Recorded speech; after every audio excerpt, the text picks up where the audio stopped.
जय श्री कृष्णा दोस्तों। अष्टावक्र गीता के 10वें प्रसंग के चौथे सूत्र को आज हम लोग प्रारंभ करने जा रहे हैं। कल की वीडियो में हमने पढ़ा था कि मनुष्य के मन में जो तृष्णा होती है उसी से वो दुखी रहता है और हमेशा दुख का अनुभव करता है। और आज के इस सूत्र में हम लोग पढ़ेंगे कि तृष्णा को किस प्रकार से खत्म किया जा सकता है। चलिए प्रारंभ करते हैं और वीडियो के अंत तक बने रहिएगा। तो आज की इस वीडियो से हम लोग बहुत कुछ सीखने वाले हैं। चलिए प्रारंभ करते हैं। चौथे सूत्र में अष्टावक्र जी कहते हैं, तृष्णा मात्रात्मको बंधस तन्नाशो मोक्ष उच्यते, भवा संसक्ति मात्रेण प्राप्ति तुष्टिर मुहुर्मुहुः। मुहुर्मुहुः का अर्थ होता है बार बार। चलिए इसके अर्थ को देखते हैं। ऋषि अष्टावक्र जी कह रहे हैं कि तृष्णा मात्रात्मको बंधः, तृष्णा मात्र ही आत्मा का बंधन है। तन्नाशो, उसके नाश से, मोक्ष उच्यते, उसका नाश से ही हमें मोक्ष मिल सकता है। उसके नाश होने के पश्चात ही हम मोक्ष को प्राप्त हो सकते हैं। भवा संसक्ति मात्रेण प्राप्ति तुष्टिर मुहुर्मुहुः, यानी भव यानी इस संसार मात्र से अनासक्त होने से निरंतर प्राप्ति और तुष्टि होती है। अष्टावक्र जी कह रहे हैं कि यह तृष्णा मात्र ही बंधन है। तृष्णा, कल की वीडियो में हमने पढ़ा था, तृष्णा का अर्थ होता है प्यास, कामना, किसी भी वस्तु की इच्छा करना, ये सब तृष्णा के अर्थ होते हैं। तो अष्टावक्र जी कह रहे हैं कि ये जो तृष्णा मात्र है यही मनुष्य का बंधन है, नहीं तो इस संसार में कोई बंधन नहीं है। यह संसार नाते, रिश्ते, देहाभिमान, धन, संपत्ति आदि बंधन इसलिए है कि इनसे कुछ पाना चाहते हैं। हम सब जानते हैं कि यह संसार स्वार्थ से चलता है, स्वार्थ से ही ये सारे रिश्ते नाते हैं। इस पर भी एक वीडियो बनी हुई है। आप लोग अष्टावक्र गीता के नाम से एक प्लेलिस्ट बनी हुई है, इस चैनल पर जाकर के आप लोग विजिट करेंगे तो वो वीडियो आपको मिल जाएगी कि स्वार्थ से ही ये सारे रिश्ते नाते बने हैं। जहां स्वार्थ खत्म हो जाता है वहां पर रिश्ते भी खत्म हो जाते हैं। तो इसलिए यहाँ पर ऋषि अष्टावक्र जी कह रहे हैं कि यह संसार कैसे चलता है। तृष्णा मात्र ही बंधन है हमारा, क्योंकि हम कामना करते हैं और इस संसार में आकर के हम भोगवादी बन जाते हैं। और जबकि परमात्मा ने हमें आत्मा दी है और यह बहुमूल्य शरीर दिया है, जिससे उससे भी बहुमूल्य चीज है हमारी चैतन्य आत्मा, जिसका हमें ज्ञान नहीं है।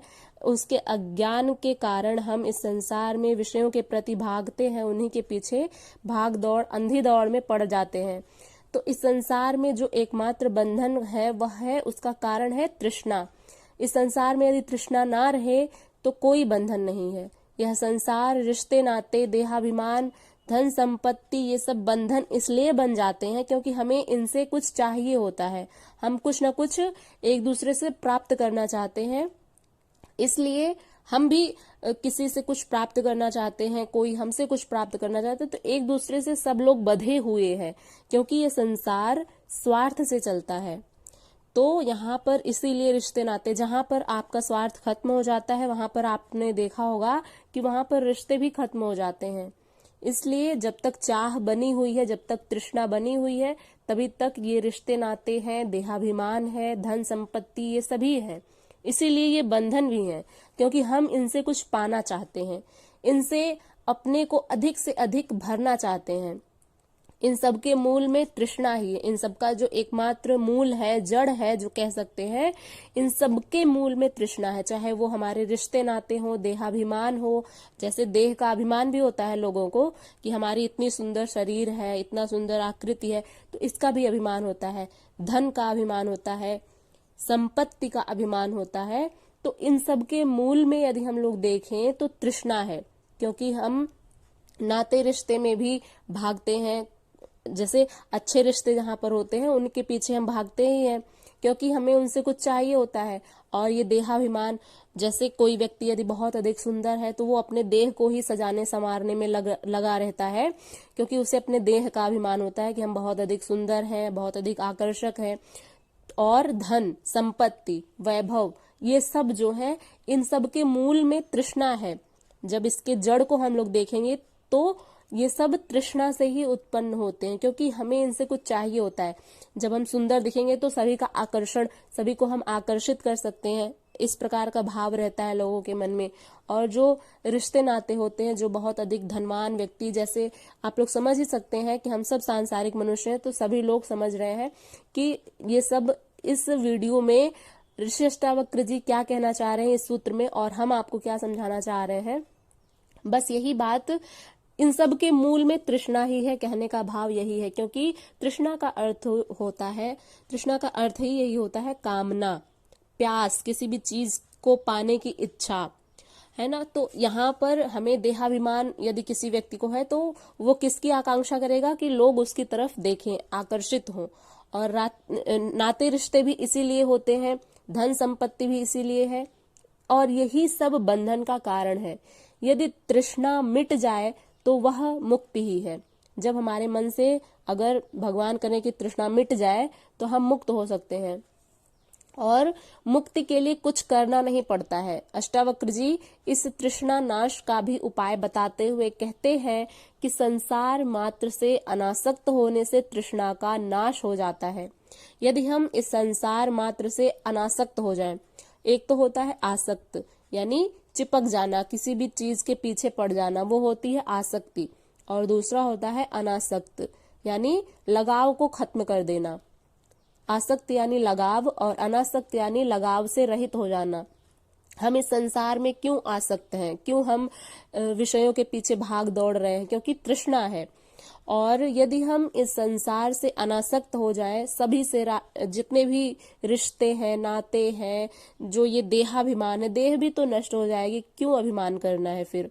और धन संपत्ति वो भी क्षणिक है, क्षण भंगुर है। इस संसार में प्रत्येक विषय, वस्तु, व्यक्ति, सब कुछ क्षणभंगुर है, नष्ट प्राय है।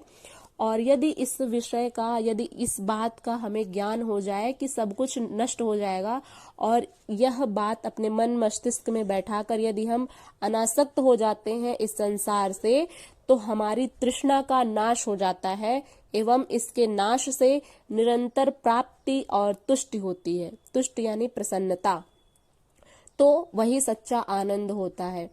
और दोस्तों, आपसे हम बता दें कि जैसे यदि इस चीज का अनुभव करेंगे कि एक दिन के लिए सिर्फ आप ये प्रयोग में लाएं कि इस संसार से आप थोड़ा सा अलग हट करके, जैसे जो रिश्ते नाते हैं बहुत अधिक, जिनसे आपका लगाव है, केवल एक दिन के लिए आप उनसे अनासक्त हो जाएं, तो देखेंगे आप बहुत कुछ अपने आप को बहुत अधिक जान पाएंगे, बहुत अधिक अपने आप के बारे में जानेंगे, आप कौन हैं, क्या हैं, बहुत तरह के प्रश्न आपके मन में आएंगे। थोड़ा अकेले रहना सीखिए, और अकेले रह करके अनुभव करिए, खुद को महसूस करिए कि आपकी अंतर आत्मा आपसे क्या कहती है, आप क्या चाहते हैं, आपका उद्देश्य क्या है, आपको कहाँ जाना है, आपका कर्म क्या है। इन तमाम प्रश्नों के उत्तर आपको अवश्य ही मिलेंगे। क्या है कि हम इस संसार में इतने अधिक उलझ करके रह गए हैं कि हमें अपना ही ध्यान नहीं रहता है, अपनी सुध बुध हम खो बैठे हैं। तो इस प्रकार से हमें नहीं करना है, हमें थोड़ा अपने आप को समय देना है, अपने विषय में सोचना है, और अकेले रहा करिए थोड़ा समय के लिए, इस संसार से हट करके रिश्ते नाते, जितने भी परिवार है, इन सब से थोड़ा सा अपने आप को थोड़े समय के लिए अलग रखिए। महसूस करिए खुद को कि आपकी अंतर आत्मा क्या कहती है, आप क्या अनुभव करते हैं। आप देखेंगे कि धीरे धीरे करके ये सारी चीजें, इस संसार में जो कुछ भी घटित हो रहा है, वो सब आपको अनुभव होने लगेगा, और आपको लगेगा कि ये सब तो नष्ट प्राय हैं, जिनके पीछे हम भाग रहे हैं, ये सब नष्ट हो जाएंगे। दोस्तों, ये सारी चीजें मुझे अनुभव होती हैं, क्योंकि बचपन से ही हम देखते हुए आ रहे हैं कि जिनसे बहुत अधिक लगाव था, जिनसे बहुत अधिक प्रेम था, जो हमसे प्रेम करते थे, जिनसे हम बहुत अधिक प्रेम करते थे, जैसे हमारे पारिवारिक जन होते हैं, हमारे रिश्ते नाते होते हैं, हमारे दोस्त होते हैं, तो इन सब से हमें जिनसे भी लगाव था, सब रिश्ते नाते कहीं ना किन्हीं वजहों से वे हमसे अलग हो जाते हैं, दूर हो जाते हैं, या फिर कोई रीजन हो जाता है, कोई भी कारण हो, लेकिन अलग हो ही जाते हैं लोग, या फिर किसी की आकस्मिक मृत्यु हो जाए, तो इस संसार में सब कुछ नष्ट प्राय है, सब कुछ नाश हो जाएगा सबका। इसलिए खुद को समय दीजिए, अपने आप को महसूस करिए कि आप कौन हैं, और बहुत अच्छा लगेगा आपको। और आप देखेंगे कि आपकी जो ये तृष्णा है वो समाप्त हो जाएगी धीरे धीरे करके, और आपकी जब तृष्णा समाप्त हो जाएगी ना, तो आप बहुत अधिक प्रसन्नता का अनुभव करेंगे और बहुत आनंदित रहेंगे। तो ये सारी चीजें हम अनुभव करते हैं। ये सब कुछ जो मैंने अभी बताया वो सब मेरे मन के भाव थे। चलिए प्रारंभ करते हैं अब आगे कि देखते हैं अष्टावक्र जी क्या कहते हैं। वे कहते हैं कि संसार से तृष्णा छोड़ने से ही भीतर का जो अमूल्य है वह ज्ञात होने लगता है। अमूल्य यानी जिसका कोई मोल नहीं है, जो हमारी चैतन्य आत्मा है, हम उसको जानने लगते हैं। अभी मैंने जो बताया आपको कि थोड़ा अलग रहिए, इस संसार से, इस परिवार से थोड़े समय के लिए अलग रह करके अपने आप को अनुभव करिए। यही बात यहाँ पर ऋषि अष्टावक्र जी कह रहे हैं कि इस संसार से तृष्णा छोड़ने से ही आपके भीतर का जो अमूल्य है, जो चैतन्य स्वरूप आत्मा आपके भीतर विद्यमान है, वह ज्ञात होने लगती है। आप उसके विषय में जानने लगते हैं। उसी से मनुष्य की तुष्टि होगी, उसी से मनुष्य प्रसन्न होगा। सांसारिक पदार्थों से तुष्टि हो ही नहीं सकती है। केवल दुख है। केवल ये जो संसार है ये दुखालय है। तो आप यहाँ पर सुख किस चीज में ढूंढते हैं? कहीं पर भी सुख नहीं है। इस बात को बैठा लीजिए अपने मन मस्तिष्क में। वो चीजें आपको थोड़े समय के लिए सुख प्रदान कर सकती हैं, लेकिन जैसे ही उससे कहीं अधिक बहुमूल्य वस्तु यदि आपको दिखाई दे तो आपके पास जो प्राप्य है वो क्षणिक दिखने लगेगी। आपको उसमें रस नहीं आएगा, फिर आप उस बहुमूल्य चीज को देख करके उसके पीछे भागेंगे। इस सांसारिक पदार्थों से आपको कभी भी तुष्टि हो ही नहीं सकती। सब कुछ प्राप्त करके भी भीतर खालीपन का अनुभव होता रहेगा। क्यों? क्योंकि आपके भीतर जो विद्यमान है आपको उसका ज्ञान ही नहीं है। और आपको ज्ञान तभी होगा जब आप इस संसार से स्वयं को हटाएंगे, थोड़ा दूर रखेंगे अपने आप को इन सब चीजों से, और जो आपके भीतर खालीपन का अनुभव है उसको आप भर पाएंगे। क्योंकि आपके भीतर खालीपन क्यों है? क्योंकि आपके भीतर जो बहुमूल्य है आपको उसका ही ज्ञान नहीं है। आपकी चैतन्य स्वरूप आत्मा कितनी बहुमूल्य चीज परमात्मा ने हमें प्रदान की है, और इस संसार में आकर हम उसे ही भूल जाते हैं। इसलिए हमें खालीपन का अनुभव होता रहेगा। अनासक्त का अर्थ है न आसक्ति, न विरक्ति, न ग्रहण, न त्याग की इच्छा करना। जो है उसी में संतुष्ट होना, उपेक्षा भाव रखना, यही अनासक्ति है। अनासक्त का अर्थ होता है कि किसी भी चीज के प्रति ना आसक्ति हो आपकी, ना ही विरक्ति। जो जैसा है वैसा ही रहने दीजिए। जैसे ये होता है कि हमें ये चीज, जो अच्छी चीज है वो चाहिए, जो खराब चीज है वो नहीं चाहिए, ऐसा भी ये होता है। लेकिन अनासक्त का अर्थ यह है कि आपको ना किसी विषय वस्तु में आसक्ति हो और ना ही आपकी विरक्ति हो। ना आप किसी चीज को पाना चाहें, ना आपका किसी से लगाव हो और ना ही अलगाव हो। ना आपको ग्रहण करना है किसी भी चीज का, ना ही त्याग करना है, ना इच्छा करना है। जो है उसी में संतुष्ट होना है। और क्या है? हमारा चैतन्य स्वरूप आत्मा, उसमें हमें संतुष्ट होना है, उपेक्षा भाव रखना है, और यही अनासक्ति है। आशा करते हैं कि आप लोगों को यह सूत्र समझ में आ गया होगा। और ये वीडियो यदि आपको पसंद आई हो तो इसे लाइक करिएगा, शेयर करिएगा, और चैनल पर यदि नए हैं तो इसे सब्सक्राइब करके बेल आइकन को प्रेस कर लीजिएगा, ताकि आने वाली हर वीडियो की सूचना आप तक पहुंचती रहे। मिलते हैं इसी तरह की अन्य वीडियो के साथ। तब तक के लिए अपना ध्यान रखिएगा। हरे कृष्णा।